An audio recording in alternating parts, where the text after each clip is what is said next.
Okay, good afternoon. This session is basically one of the key things which we identified in one of our first session was that to know more about KDF. What is KDF? What is our vision and how we want to take our journey where we are now into the future. And as part of that one, I would like to basically discuss who we are, what we are doing, and what role you could play to help us to achieve our vision and mission. So I briefly touch on different aspects of our work, and at the end I would like to take any questions or any further information which you would like, or if during the course of my presentation, if you find that something comes up into your mind and you want to ask, please do ask. So be part of the presentation as well. Kashmir Development Foundation was formed in 2000 in the aftermath of Kargil war.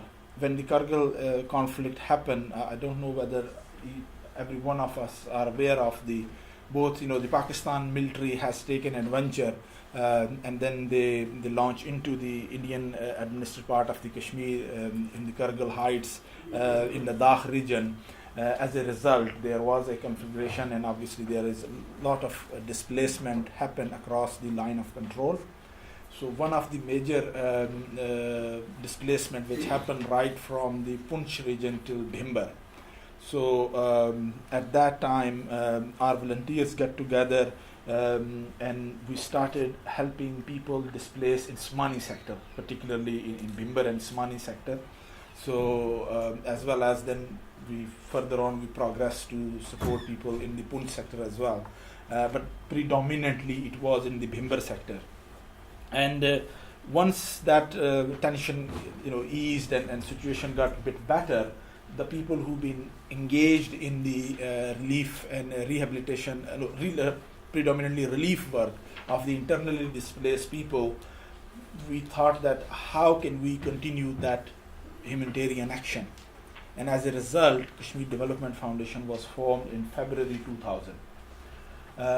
So the next 3 and 4 years were mainly focused on the rehabilitation of those internally displaced people.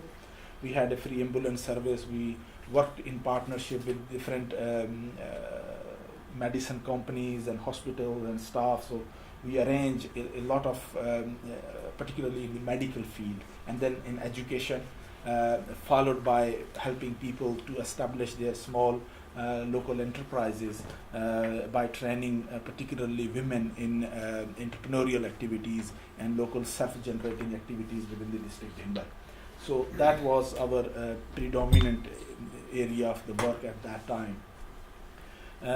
Then 2005 came, and then obviously the massive earthquake happened, and in response to the earthquake, a large number of the British Kashmiri diaspora was also mobilized to help that one. And initially in the early, the Kargil, after the Kargil war one, at that time we had a lot of support from after, initial the emergency relief was organized and arranged from within Azad Kashmir. We never had, the initial response from outside. In one day, actually, we collected all the money in Dadial, and we bought an ambulance and we shipped it into Somani and started people to evacuating from that area, particularly those people who were injured. So it was one day action in particularly in Dadial. So that was the contribution. So later on, people have supported and get involved from the UK as well.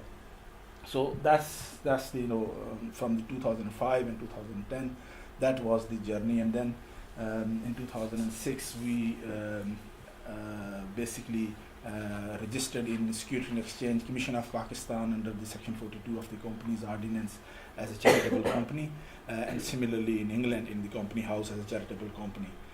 So we moved on, worked in the rehabilitation. I'll share some of the glimpses of that one, and they are explained to the one of our paper with you. And then in 2011, we reviewed our strategic objectives and the initial, our mission. Our VN is broadly the same, but we looked at our mission and our strategic priorities.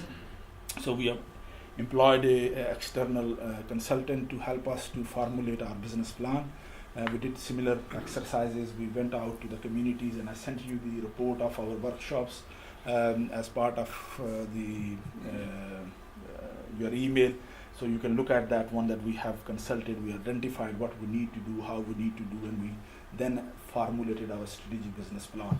And based on that strategic plans in the last 3 years, we have identified a range of key strategic initiatives and the projects, which I'll share a bit later on with you as well. So this particular training was, the board has decided about 6 months ago in our board meeting that a large number of young people and the people who are activists within the Kashmiri community and Kashmiri diaspora community are out there. So how can we engage and be part of team? So basically the philosophy of the Kashmir Development Foundation, governance and management, which our chair Haji Saab will share in the evening in later our section in his talk as well, is that we want that whoever is engaged and involved within the Kashmir Development Foundation, we have our own unique skills, expertise, and how can we make them shared skills and leadership base so that we can develop and we can grow as a community development organization. So there is a difference between a charity organization, means that organization will just do the humanitarian action as a charitable delivery of the activities, and there is a clear distinction between a development organization. So Kashmir Development Foundation, when we have reviewed our strategic priorities, so we decided to follow the development model of an organization rather than purely a charitable giving organization. So that's a bit of the our journey from the 2000 till today, who we are. So what is our mission? What is our vision? Very simple. Our vision is an open, peaceful and prosperous society. When we say an open society, what do we mean by an open society? And why we want to create an open society? So when we say that we want and we mean by an open society is that Kashmiri society is intrinsically an open society because we practice in the ethos of the Jammu and Kashmir in our society, which is multi-ethnic, multi-religious and multi-regional communities existing within our state. And during the formation of the state of Jammu and Kashmir, right from the 1846, after the Amritsar Treaty, when the Maharaja Gulab Singh has reconstituted the state in its form which it exists today, that obviously development from an autocratic ruler and then the transition towards the democratic system of governance, when people have revolted against that ruler and the ruling system in 47, has resulted in the division of the state of Jammu and Kashmir. And obviously Jammu and Kashmir is now controlled by India and Pakistan, and within Kashmir we have 5 regions. 3 regions are under the Indian administered Kashmir, and then 2 regions are under the Pakistani administered Kashmir. One is called Azad Kashmir, which predominantly our origin is based, and then Gilgit and Baltistan. So when we look at the dynamics of our state and our society, and we look at the challenges which we have while we are living under the occupation of the 2 big nuclear powers who are arch rival with each other and use us as their battleground, how can we then create a society for ourselves which is open to all can only be possible if we continue to practice our multi-ethnic, multicultural, multidimensional society.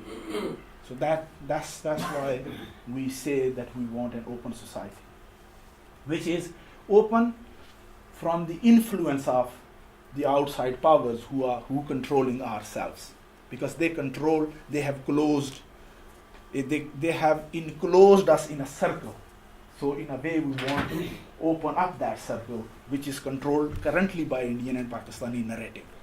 So how, as a Kashmiri, we can open up ourselves and make Kashmir open to the world, to the glory as well as to the possibilities and the opportunities which exist within that Kashmir, which is not open as yet to the people, and people know about it.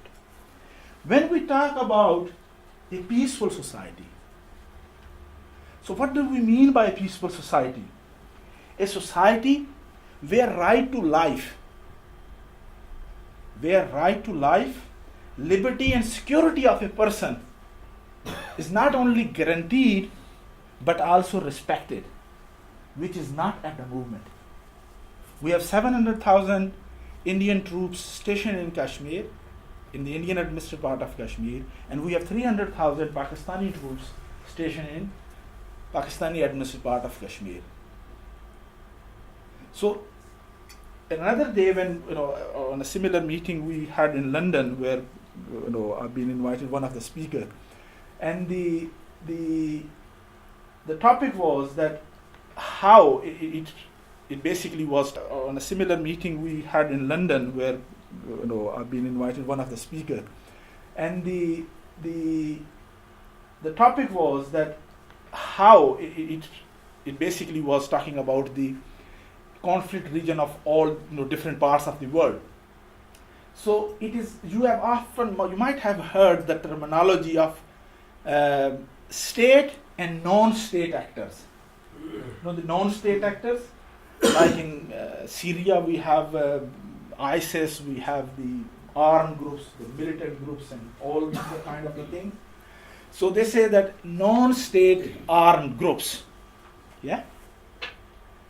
So in all those conflict regions, in Somalia, Shabab, Al-Qaeda, Taliban, all these kind of the groups you will find as non-state armed groups, yeah, fighting against state armed forces, yeah. A country's legitimate, whatever the countries are, they have the armies, and they have a conflict against them, and they're fighting against that.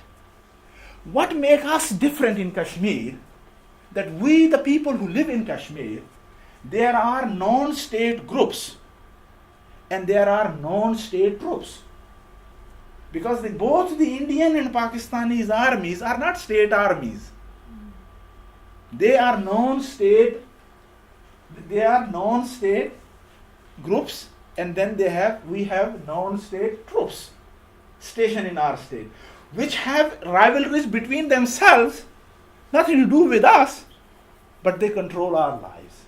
So what we want is that we want a peaceful society as our vision, in which right to life, liberty and security of person is guaranteed and respected by all.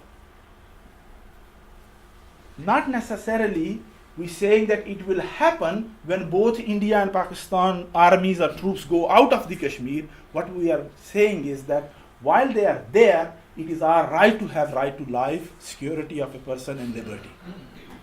Yeah? So that's why there is a difference between a community development organization and a political party. So in Kashmir, or when people are talking about Kashmir, you will find there are legitimate people resistance political parties. So the political parties have their own political manifesto and their political strategy to advance their cause.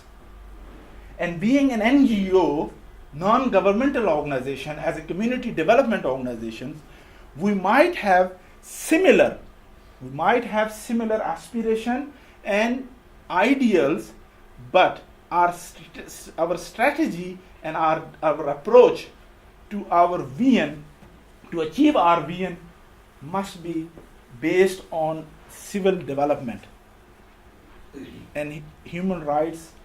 As a human rights activist or civil resistance movement participants.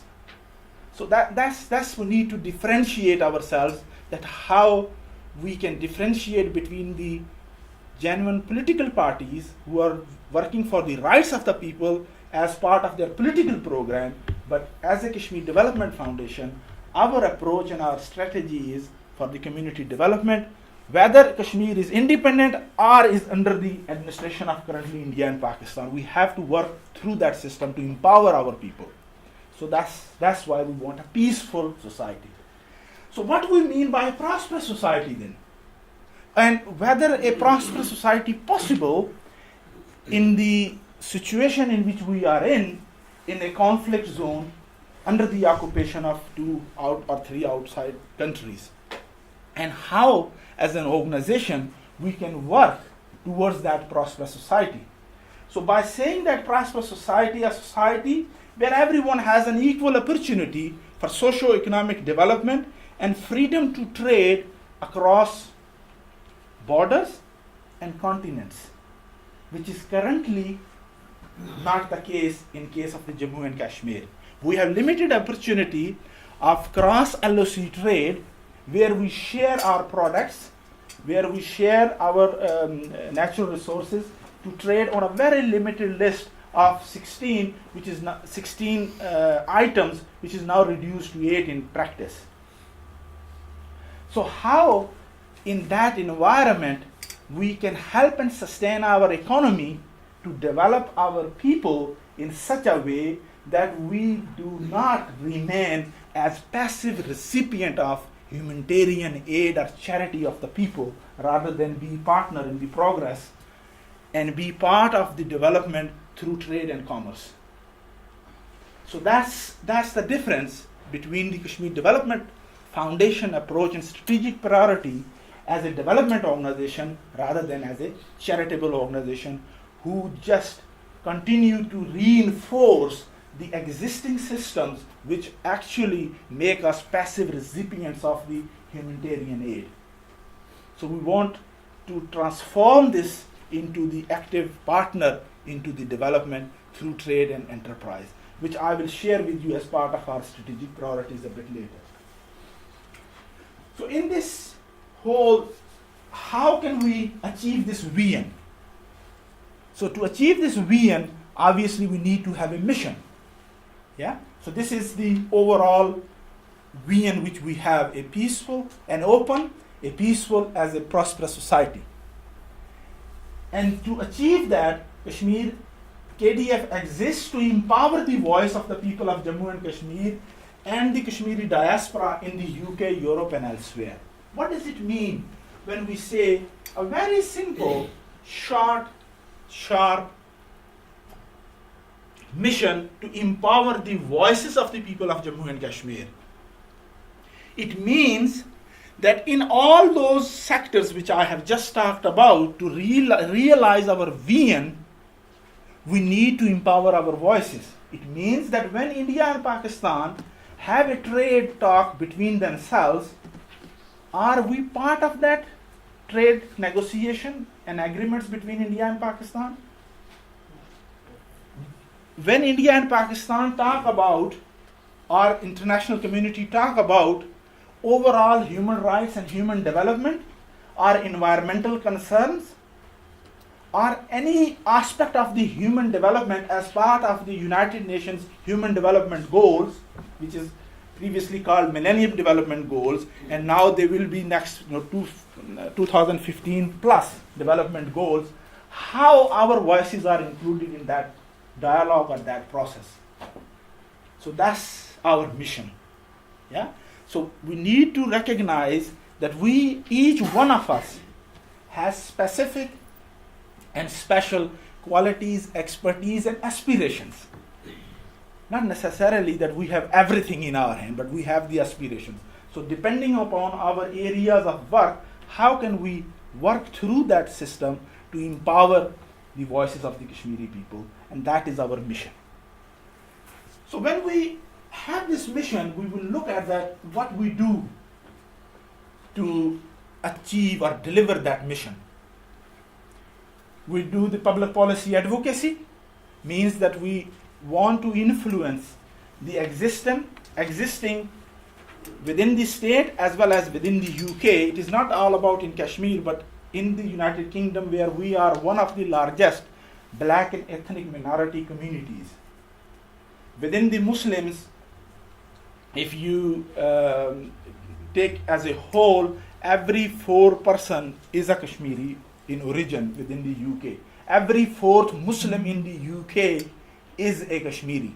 So out of 10, 4 Muslims in the UK are of the Kashmiri origin.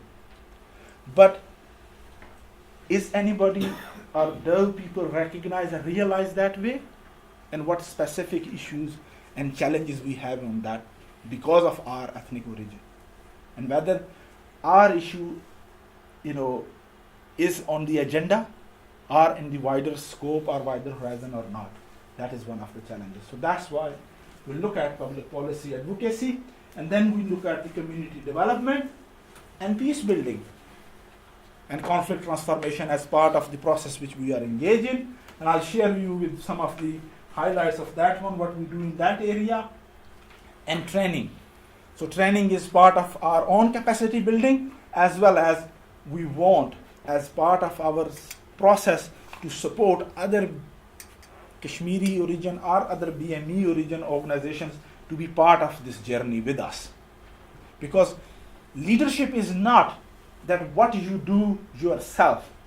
Leadership is, in our view, is that how you inspire people who are around you to do the same what you like or better than you want or you wish for the achievement of your overall aims or your vision. So basically leadership is how we inspire other people to take action, and that is why our program is in leadership in action. So that's part of the training, and then obviously we do the research and enterprise, and I'll talk about those things a little bit later on that. So what are our strategic priorities in terms of the Kashmir Development Foundation, this vision and mission? We have 4 strategic priorities. One is social justice, by integrating equality and human rights, peace and development in Kashmir, enterprise, and developing KDF as a robust charity. Because you will find organizations who have all the great ideas of changing the whole world, but they don't do anything to develop themselves, to enable themselves to do that one. So if you do not have an organization or an infrastructure, you can only wish and dream, but you can't achieve what you want to do. So that's why we have very simple 4 strategic priorities. And further details is basically in this paper. I will not take long time on that one. So you can read on that one as well, which I have circulated to you.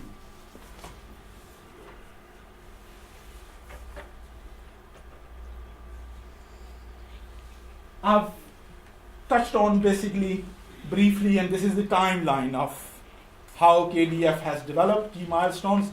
So between, in Kashmir, we have, as I said, conflict. 2000 we formed, 2005 Kashmir earthquake, 2006 we registered with SCCP, 2006 till 9 we've been involved in rehabilitation projects in Zafrabad and Hatiyan districts. 2010 and 12 small scale community development projects within Azad Kashmir, and then in 2013 we, through our Sports for Connecting Communities project, which I will explain a bit later, we managed to deliver directly first time as a Kashmiri NGO in 4 parts of Kashmir, which is Azad Kashmir, Gilgit-Baltistan, Ladakh, Jammu, as well as within the UK. So that's our the journey which we were aspiring to start where we started. Now we had managed to adopt and deliver projects in all 4 parts of the Jammu and Kashmir. So in UK we supported primarily between 2000 and 2005 fundraising activities to support KDF projects. 2006, we registered in England as a company limited by guarantee. And 2010 and 11, we did the role of the Kashmiri diaspora in community development and peace, and those workshops and stuff. 2011, we registered with Charity Commission as a charity. And from 2010, 12 to 14, the major achievement and the within the UK is that we, as an organization, first time in the history of the UK, actually took our recognition within those authorities who recognize Kashmiris as a result of a long-standing campaign of Kashmir National Identity Campaign in the UK, the 16 local authorities which recognize as Kashmiris. We started officially to raise the Kashmiri flag on the on the council buildings, or display, depending upon the policy, the flag policy of each council in the UK. In 2012, the Rochdale Council have started first time formally raising the Kashmir flag as they did with any other independent nation. So then we did and similar year we have started in Bradford. So it took now 3 years. So it is growing now, and hopefully will take its more advanced through our project, which is we are focusing on particularly on within the Black History Month, which is October. So from the 20th till 27th of October, alongside with the other black minority ethnic communities, because we do not want to do our activities in isolation. What we want to do is that as part of the wider black and ethnic minority communities, creating a space for ourselves. Because of our size, our strength, and our nature and who we are, we need to create space. What is the available spaces out there for us? Because we cannot create an outer layer. Whatever exists at the moment, we have to create a space within that one. And for the Black History Month, we have created and we have started a campaign to recognize to celebrate 20 till 27th of October as Kashmir History Month, and on 24th of October, Kashmir National Day, by raising our flag. So that's part of our work. We also be engaged actively now in citizen diplomacy, which is influencing the parliament. And citizen diplomacy is in an area which obviously requires a lot more influence and as well as a lot more energies and tact. How can we engage and involve in that area? And this is a new evolving area. We have started it on the 7th of May. The Member of Parliament from Rochdale, Simon Denchak, has hosted a parliamentary reception for us, and we explain our position over there, and I have circulated the policy paper which Shan Saab have developed as part of our campaign. And then we have influenced the debate on the Kashmir led by David Ward, MP from Bradford, and he, if you read or you hear about the details of that one, the Kashmir Development Foundation contribution into that particular debate and forming that and informing that debate was very much recognized and appreciated in that way. So we had made a real significant progress on that area. And as part of that one, obviously, the next step is today's Leadership in Action training. So this is the bit of the key milestones of the journey. Any question or anything on that? Obviously, after lunch it is a bit very heavy, I know, and you would like to sleep, but to cover all that 15 years of work into kind of the 10-15 minutes is obviously is quite a challenge. But if there is any question on that. You said about in 2011 you started to work in a community like Unite and stuff. So I just want to know any progress you made since 2011 to this time, because dozens of Kashmiri parties, they are doing just copy drama, they are not Kashmir-centric policy. Are you doing anything like to unite all the parties or the people? Because so many people active in different parties, but there is no centric role for Kashmir. Yeah. So are you planning to do, or is this part of your policy vision or your program? Okay. from 2011 we registered with the Charity Commission, as I said that. Yeah. So this is a part of the journey of the organizational, registration, development, and the formation kind of the thing. As part of the parties, basically we are not a political party. We are a community development organization. What we have done from 2012, that we actually engaged everybody where, within our limited resources, where it was possible, whether they were with any ideology in Kashmir, independence, whether they were with the accession or whatever it is, we have said that we need to recognize who we are.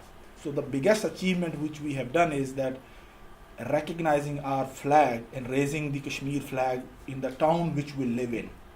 If whatever you do for Kashmir, where you live, if that town does not recognize you and officially recognize you, then what's the point of doing work on Kashmir? So charity begins at home. You want that Kashmir be recognized by United Nations. You want that India and Pakistan get out of Kashmir. But where you live, you cannot influence your own councillor who you elect to raise your flag on your building. Then what you do? So what we have managed so far, that at least in Rochdale, in Oldham, in Bradford, in Manchester, in Luton from this year. So from all shape and opinion and whatever people have, at least for one day, unite under one flag.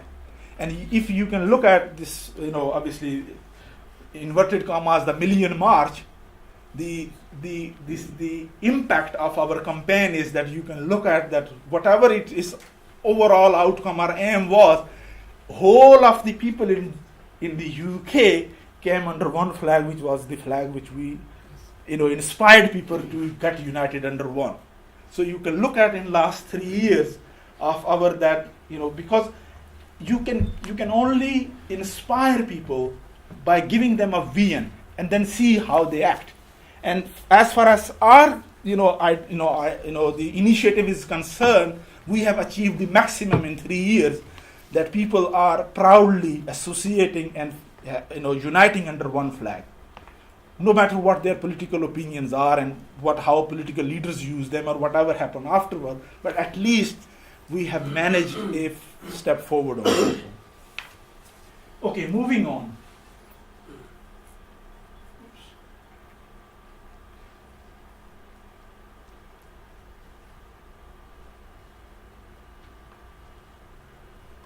Understanding voice, representation, and influence. When we say in our mission that we want to empower the voice of the Kashmiri community, where we stand within United Kingdom, within the Indian and Pakistani context, and the China and the wider, bigger game, we'll look at that when we say that whether Kashmiri's voice is being heard, you will find big gatekeepers everywhere. Yeah? Who purports to be the representative of Kashmiris in terms of the Kashmiris, or they say that, where is Kashmir, who you passport hold and all the rest of the things, where you go, whether you have your own airline or not, and all those kind of things comes, and then we say that whether you are recognized as a nation or not, and we have this huge gatekeeping everywhere we find. So how can we ensure that in this scenario, where this all barriers exist and more powerful players in place, we make our space in between?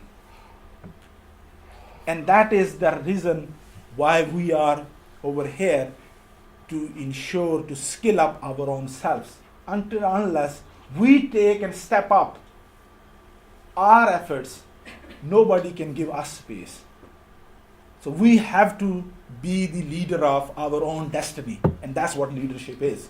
You be the master of your own destiny. Yeah?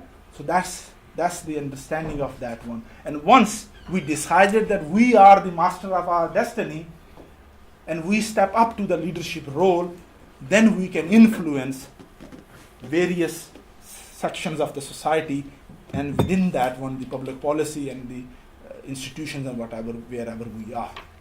So that's we need to understand that.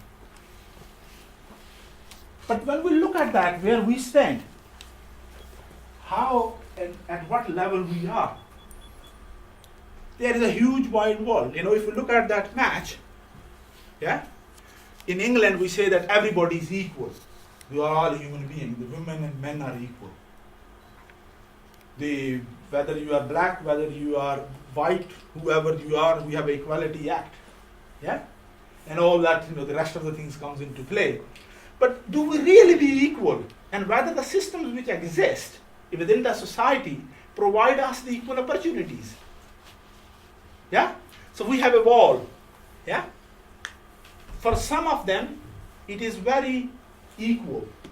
But for some of them, it does not. I will explain this one, how can we change this situation? Either to remove the wall, one of the we say that we fight and we break this wall and we go to the other side. Or within our limited capacity which we have, through our leadership skills, we can do a bit of the innovation. And we can change the situation within the limited constraints, or within those limited situations which are for us and beyond our control or capacity at this moment in time. So when I explained initially that you have the India, you have the Pakistan, United Nations, America, this whole world going around and their armies and everything else, how can we create a open, peaceful and prosperous society when we have this wall? So we have two options, either to start hitting this wall with our head and in result got ourselves injured, or we can change within that system. And I'll explain a little bit later how can we do that. But at the moment, this is our position. Yeah?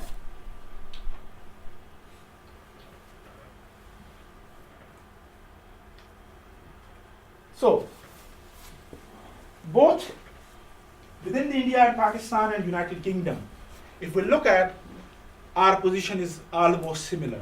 And I do not want to go into much detail. Is it clear? Yeah? What I meant by that? Yeah? Okay.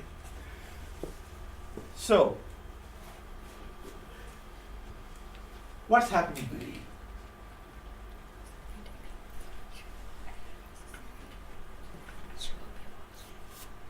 Obviously, empowering the voice is, first of all, recognizing ourselves.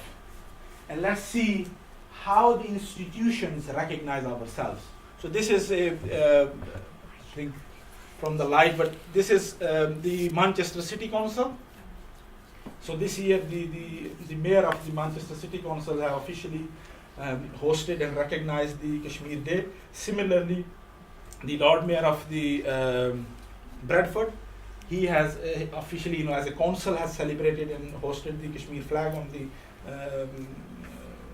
outside the Bradford town hall in Rochdale, and then we have Oldham and Luton, as well as influencing the parliament as part of the, as explained by Simon Denchak.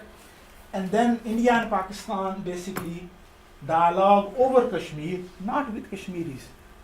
So you will heard that there is, always been said that India and Pakistan have a dialogue over Kashmir, but not with Kashmiris. Now they are not even having that dialogue anyway, because they have discontinued that either. So that's one of the situation which we have. But within that all, there are some initiatives which still gives us the hope, as well as some entry points. So when you have a closed society, when you have closed doors in a big building where lots of things happening, like in Manchester, arena, if you have concert going on, a very famous, singer, if Rahat Fateh Ali Khan comes, for instance, yeah, and all the doors are closed, and everywhere we have a security guard, like we have our community gatekeepers, how to get into that one to enjoy all that what's going on into that arena. So we need some entry points. Yeah? So how can we create those entry points? So as part of that process which exists, we as Kashmir Development Foundation find and try to make some entry points. So once we are in the arena, then we can see what's going on and what role we can play or we can change the situation. Because there is no point by hitting that wall and then getting ourselves injured ourselves.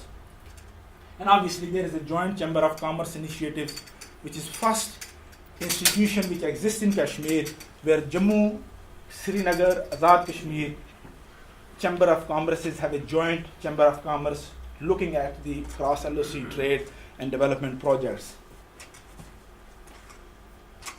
So citizen diplomacy, as I said, that influencing the parliament, that is one of the key element of one of our work. And then we will be looking at more in depth on Sunday when Afzal Khan MEP will come to look at how can we influence the European Parliament. So we will have a discussion on that.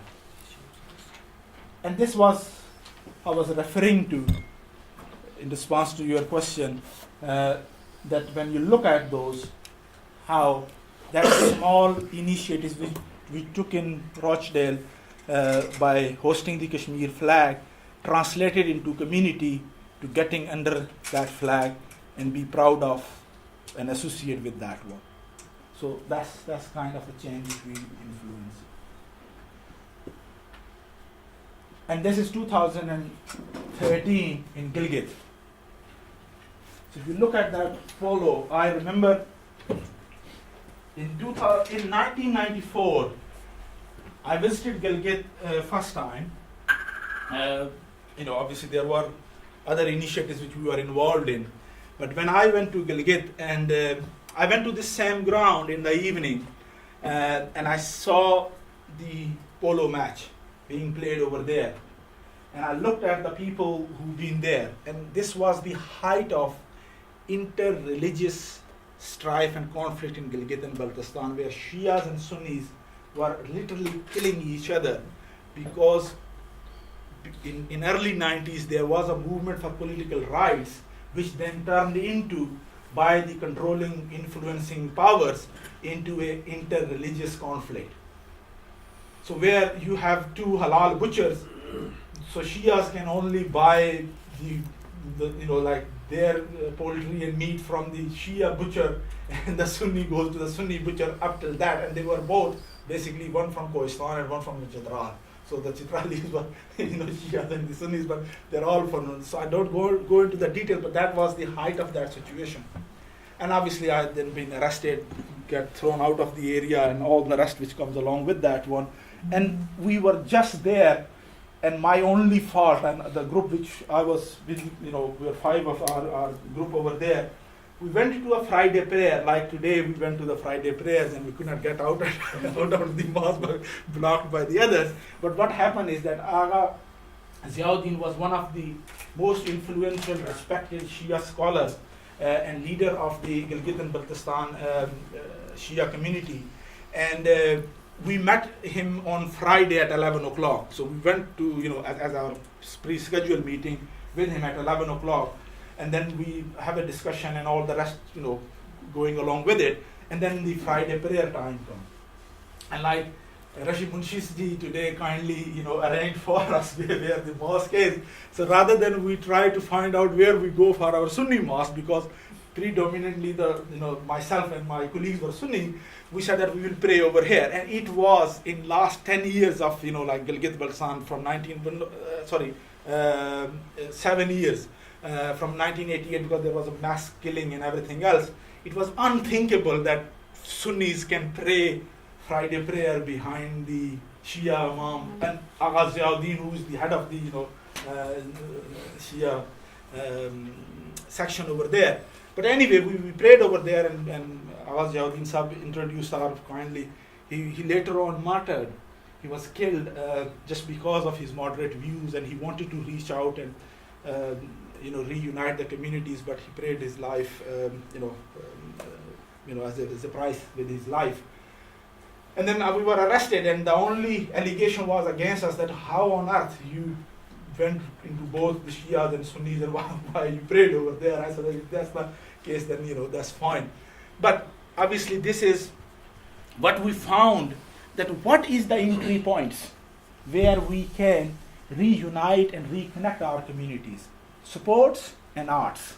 Politics divides, sports, arts and culture unites. So what I'm trying to say over here is that sports for connecting communities.